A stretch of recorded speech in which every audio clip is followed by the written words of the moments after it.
Yo, what up? It's Don. Samuel Lee here.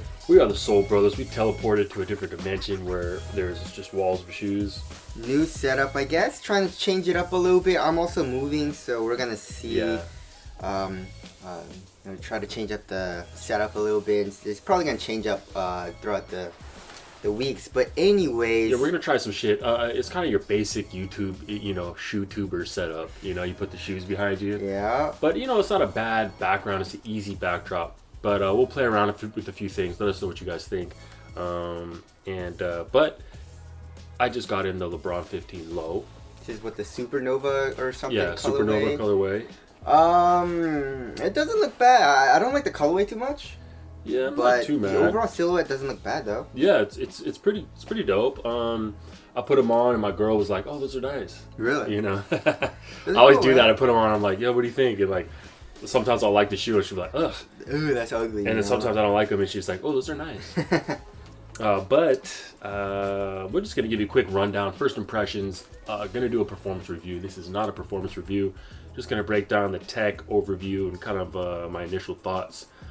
So starting with the traction, here's the 15 high. It's exactly the same, huh? Exactly the same traction. Well, it's in a different direction. Rotation. Rotation. It's angled 45 degrees. Yeah, it's rotated a little bit, but it's the same type of pattern. Interesting. Also, the outsole's obviously going to be different because it's not segmented at all. But that is smart to do on the low, because when you're doing a lateral movement, that's your main kind of movement. That's where you want a lot of traction when you're doing a cut. And how they rotated the traction? Yeah, that is better. Yeah, the regular one is perpendicular basically to your lateral movement, which doesn't make sense because the rubber's not going to stop. Anyways. Yeah. I mean, it should be perpendicular. Sorry, but anyways, how's the traction feel? I banged these out on my wood floors real quick, and it just didn't bite at all. Right. You need to break it in a little bit for the Lebrons, but.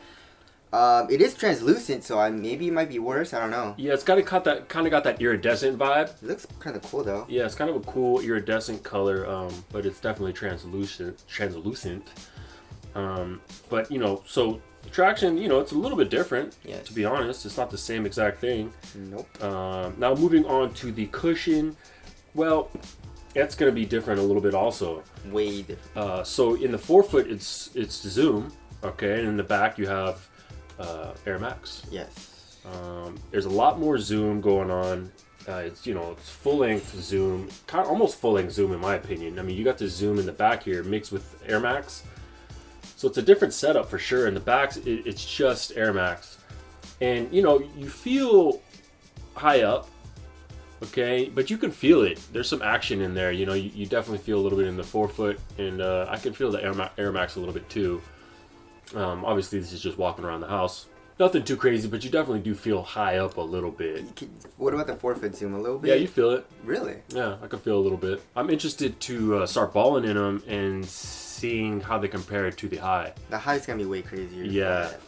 It's not a bad cushion setup if you can feel the forefoot zoom, and then the Air Max isn't bad in the heels. I mean. Yeah, I'm not Air Max. I've had a decent, a couple decent Air Max setups in the heel. The Audacity for one, those aren't bad. But so that's then you got the rest of it is just going to be like a Phylon or normal kind of just foam EVA-ish carrier, right? But the shape of it is also a little bit different too. Kind of comes up a little bit on the medial side right there. On the lateral side. On the lateral side, kind of does that a little bit. Too in the other, but it just looks a little bit different. This heel counter comes up higher in the high. Yes. Right, and the this one doesn't have that. Okay. That's an internal heel counter. Internal heel counter. The rest of it is going to be the same type of upper. It's the battle knit. Supposedly they specifically designed this fly knit for LeBron for his taste. So it's super strong. Little bit very stretchy right here. Yeah, very stretchy. You have a heel tab right here, which is like leather. Is it easy to put on?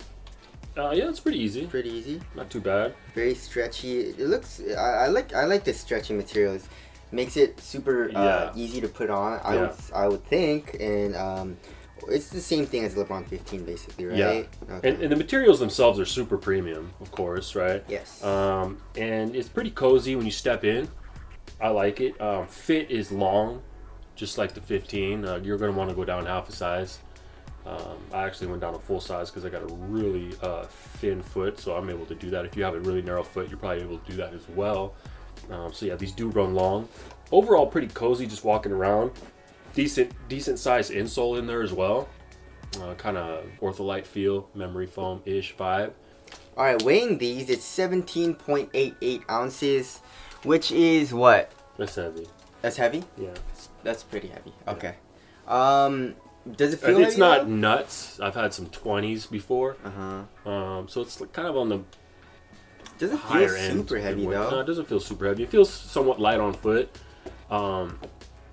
But you know, I'm suspecting that it's going to be a little bit similar to LeBron High, obviously, in that the traction wasn't super nuts. I'm not expecting this to be either. Hope it is. And also the cushion, you do feel a little bit high up, but it's not stupid responsive. So that might take away from some of the feel of how light it is. So, but it seems really well put together. Aesthetically, I'm not that mad. I think it's one of the better looking LeBron lows. Yeah, I like it. Right? Yeah. So, you know, this, you know, if you may or may not like this colorway, there's some other colorways coming out too that are pretty dope. The damage on these is like 150. Yeah, 150. It was 150? Yeah. That's pretty expensive. That's some decent damage. That's pretty expensive. And you're not getting... I mean, I guess you're getting okay tech, right? Well, you're getting a lot of tech. I mean, a lot of, you know, some of the newest tech they have to offer. Is it going to be what, you know, a really, really solid performer? I don't know. Maybe. We'll see. And another thing is, like, there's no outrigger. I mean, there is, but look at how not sharp and wide it is. That's one of my problems with the 15. It's just pretty narrow, and you're pretty high up, and it's pretty unstable laterally. Yeah. Which is, you know, not great if you're doing a ton. I mean, I don't go nuts with the crosses. But, I mean, you would think that LeBron 15, they had to add an outrigger. Yeah. So you would think that they would make this wider because LeBron had a problem with it. But he never plays in the lows though. So but anyways, so first impressions are okay? Yeah, they're decent. Yeah, okay. All right. I have some hope for the shoe. It's definitely, you know, still up there with probably some of my favorite LeBrons ever. So good first impressions, and hopefully they get better, and we have a good performance review. Stay tuned for that. Soul Brothers later. Peace.